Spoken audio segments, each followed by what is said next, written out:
Hello, welcome back to CrossTalk podcast. I'm Tomoya. Hi, I'm Andrea. This episode's idea came from listener Keroka-san. Keroka, that's a cute name. That's a really cute name. Her icon picture is a frog. Oh, I love it. Kero. That's adorable.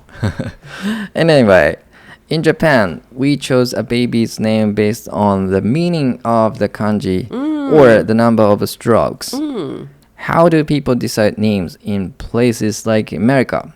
Also, Japan has example names like Yamada Taro and Yamada Hanako.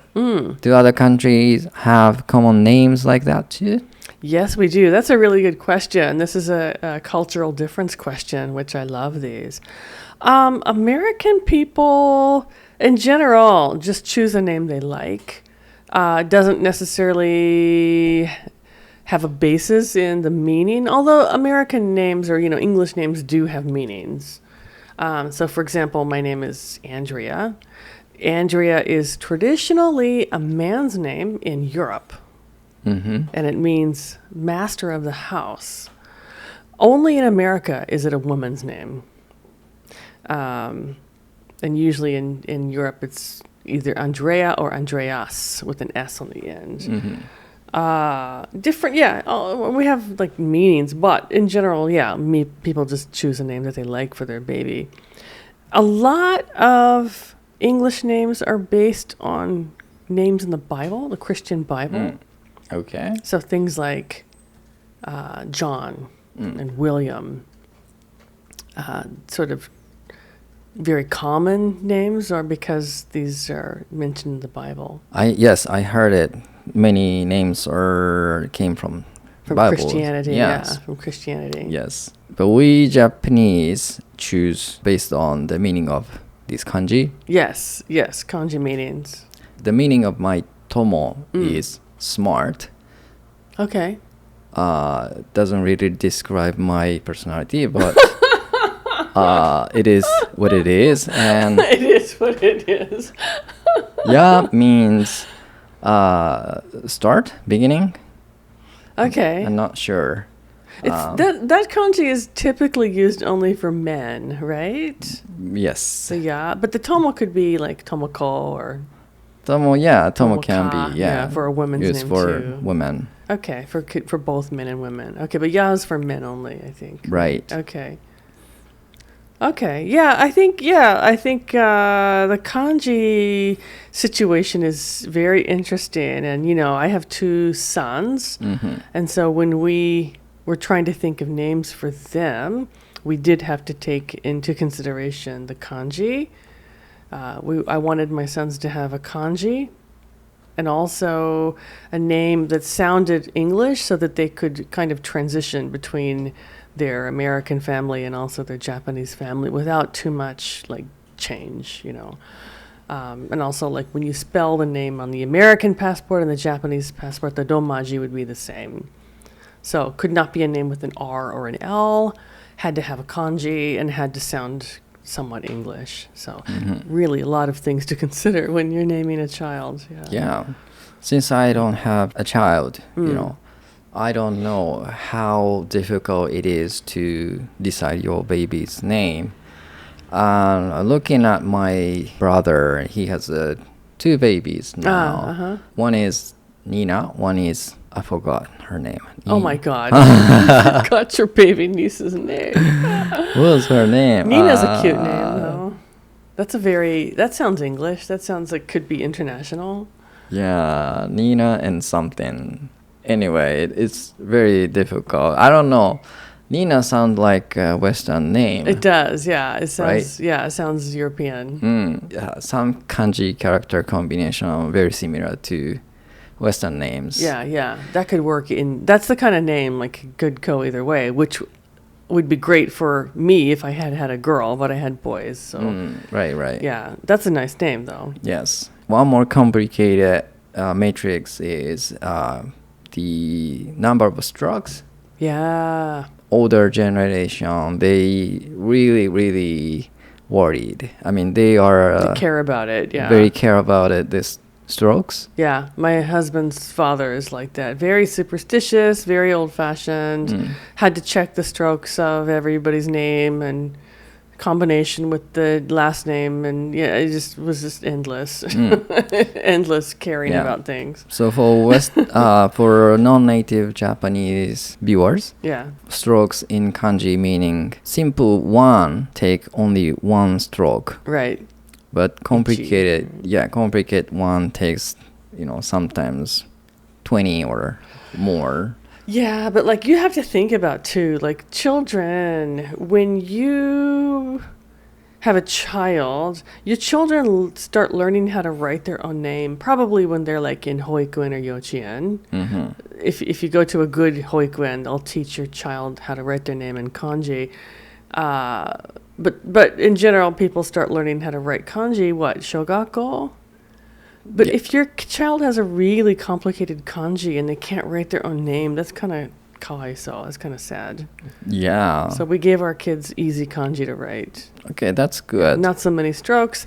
Also, because I'm not Japanese, like I can write kanji, but I have to be able to write it quickly because you have to write their name 5 bazillion times in your lifetime. So it has to be something that mom and dad don't get sick of writing. I'm sick of writing my name. Your name has a lot of strokes. The Tomoe has a lot of strokes. Right. Yeah. So recently, I write my name in hiragana. Oh, okay. For example, to apply an event, Okay. I sent my name as with hiragana. Okay, that's cute. Because it's easy. Okay, I write your name with katakana just because my name is katakana, and I'm like, people don't need to know everything about us. Right. It's like a little bit too private sometimes. Right. They don't have to know like exactly what your kanji is, so I just write it in katakana to keep it kind of vague and to coordinate with my name too. Yeah. So if it's not official, so I write my name in hiragana. Yeah, it's easy, and then people don't have to worry about doyatte yaman desu ka? Like, how do I read this? Right? They know exactly. Yes. The other part of Keroka-san's question was, do other countries have common names like Yamada, Taro? Yes, we do. John Smith is John Smith. John Smith, yeah. Betty Smith, although, that's kind of the name of the jeans company, right? Yes. Yeah. It's near my parents' home. Yeah, or Mary Miller. Mary Miller. Kind of common names like Mary and John. Yeah. Smith, Brown, Miller. These are very common last names. Maybe I'm watching too many Western movies. John Doe. John Doe, yeah. John Doe and Jane Doe we use for people who you don't, like, for example, if the police find a dead body and they don't know who it is, they'll assign John Doe or Jane Doe if it's a woman. That's like if we don't know someone's identity, we use Doe, D-O-E. Yeah, just a temporal name, right? Yeah, temporary name until they find out who it is. Yeah. Yeah. Okay. That's usually for dead people. Okay. Sorry. Okay. Sorry, but yeah, that's usually for dead people who they don't know the identity of. And usually, we don't have this typical temporal name. Oh, really? I mean, Yamada Taro is the one used to be, but I kind of feel like it's changing. Companies are getting more flexible in this temporal name. Yeah, it's also kind of localized. Like, actually, because we're in Okayama, the kind of temporary name in Okayama for, like, this kind of, like, very common theme is Momotaro. Momotaro, or Hanako Momotaro, or something like that, right? They'll put, instead of the Yamada or Suzuki, they'll use Momotaro. Yes. So that's what I have seen it. Yeah, it's cute. I think there's also like the issue of what is popular at the moment for Americans and Japanese too. Like there's hayari, right? Names that are popular for this generation. Yes. And so that kind of changes with every, 5 or 10 years. But yeah. Recently, Americans like really weird names. Like what? Well, like names of countries. Okay. like Egypt or Egypt. Jordan Yeah. or, you know, Israel or, you know, Okay. they give their children names like that. There was a famous basketball player named Kobe Bryant. His parents apparently liked the city of Kobe, Japan. Uh-huh. So they named him after the city of Kobe. Really? Yes, but we pronounce it Kobe in English. So people don't really get the connection right away. But yeah, apparently, yeah, he's named after the city of Kobe. Oh, I didn't know that. Yeah, Kobe interesting. Bryant. Kobe That's Bryant, yeah. He's popular, yes. He I was know. very popular. He unfortunately died in a airplane, helicopter accident. Yeah, which is really Okay. too bad because he was great. Okay. I didn't know that.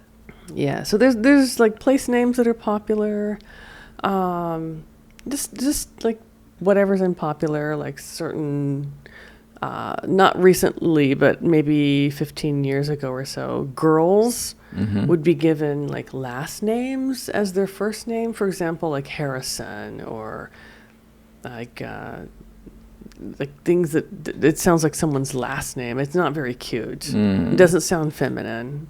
Okay. Those are popular. Yeah. More popular. I'm not sure what's popular now, actually.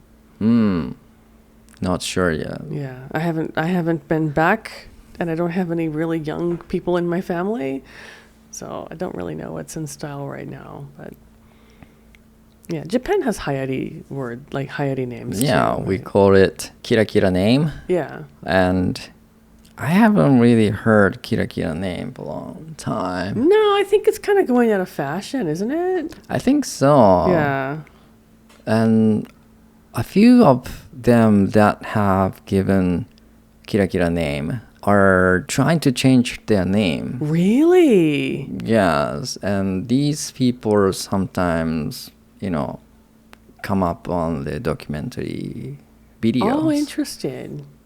Yeah, so Oh, that's interesting. because it's inconvenient I'm sure. Yeah. for your work and for I'm your- sure, yeah. Like if your kanji is really an unusual reading that it's not like a typical reading, yeah, that'd be inconvenient. right? Yeah. I know of a few people in Japan, younger people than me, much younger people who have kira names. Yeah. They're kind of cute, but yeah, it's kind of like, what was their mother thinking? What was she thinking when she gave you that name? I had no idea. Yeah. But it's really really difficult to give a name to your child. Yeah, it is. It is. But when it comes to giving name to your business, Andrea-san is really good at this. I'm not that good. You know who came up this CrossTalk name idea? Well, we thought of it together, kind of, but someone said recently, "Oh, that's a weird name for a business." I'm like, "Is it? Okay." But Andrea-san came up this CrossTalk idea. Kind of. It has a negative meaning sometimes, though. Oh, why? I think, like in the beginning, when telephones were first invented, crosstalk was like when you had to call the operator and ask to be connected with someone. Sometimes, like you would hear someone else's conversation. I think that's called crosstalk. But when I thought of this name, it was like cross communication, crossing cultures, talking about things across different cultures and different languages. So I thought of that concept, but Okay. yeah, that was my idea. Okay. I thought this is a great idea. Thank you. And actually, after we started this podcasting, I found the name of CrossTalk has another meaning, which is talking to a god. Oh, really? Yeah, I saw some Oh, that's creepy. Christianity podcasters are trying to use this CrossTalk name in their podcast. Yeah, there's another podcast named Crosstalk. I haven't listened to it. Maybe it's that one. Oh, that's Yes. creepy. No. No. No. CrossTalk. No. We're not that one. We're not the God people. No. Oh my goodness. No, I didn't know that. Yeah. No, I did see that there's another podcast named Crosstalk. Well, we're not that. No, we're not that. We're definitely not that. Yeah, Anderson has really, really good sense of giving a name. Really? Yes. I only have confidence in naming my pets. That's all I like to do. I like naming my pets, and I like to give my pets actually the names of people. All of my pets right now do not have human names, but in the past, all of my pets have had human names. And usually I base them on some novel that I read and I like the character, or a writer whose writing I like. Okay. So I'm just curious, what are some names that you guys like? Doesn't necessarily have to be for your pet, but just in general. So I'll give you an example. My previous dog's name was Jane, and I really love the name Jane. Okay. And so when I got the dog, I was living here in Japan, and I thought, well, if I ever have a child, I wanted to name my daughter Jane, but I can't name a daughter Jane in Japan because it just doesn't work. So I'll name my dog Jane instead, just because I like the name. But what are some names that you guys like? Okay. That's the toughest question I've ever heard. Yeah? Is Okay. it? Yeah. Anyway, that's all for this episode. All right. We're signing off, bringing you English your way every week. Keep listening and keep shining. Bye.